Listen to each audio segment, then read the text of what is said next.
Because when in pain, explanations don't help. They don't help. You see, whenever you have a major loss, your tendency is to immediately look for a cause, a reason, or an explanation. You go, why? I gotta figure this out. Why did she leave me? Why did I lose my job? Why did I get cancer? Why? And you're looking for an explanation. Friends, explanations don't help. You don't need an explanation. You need God. You need the comfort of God. You need the presence of God. If Kay were to drop dead tomorrow and I knew the reason, it wouldn't lessen the pain any bit. So stop looking for an explanation. Stop looking for the why. It's not gonna make you feel any better. You don't need an explanation. You need God. You need His presence. Now, one day you're gonna understand why everything happens, but right now your brain isn't big enough, and neither is mine. God has not promised to give you an explanation for why everything happens in the world. But He has promised you're not going to go through anything on your own. Look at this next verse.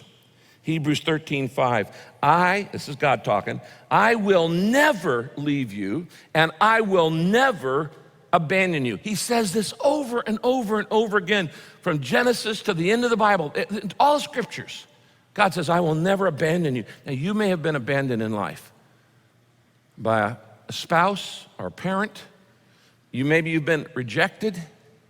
But God's never going to abandon you. And God is never going to reject you. You see, when we're going through intense pain like the pain I've been in, we are tempted to think that God has forgotten us. It is impossible for God to forget you.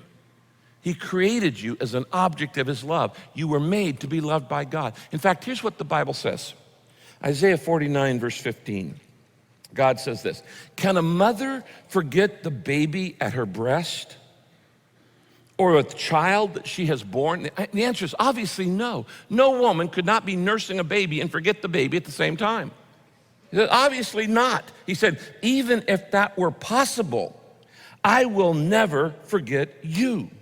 Look, I have engraved you on the palms of my hands. Now look up here. God says, I have engraved you on the palms of my hands, so I can't forget you. A lot of people get tattoos to remember somebody they love.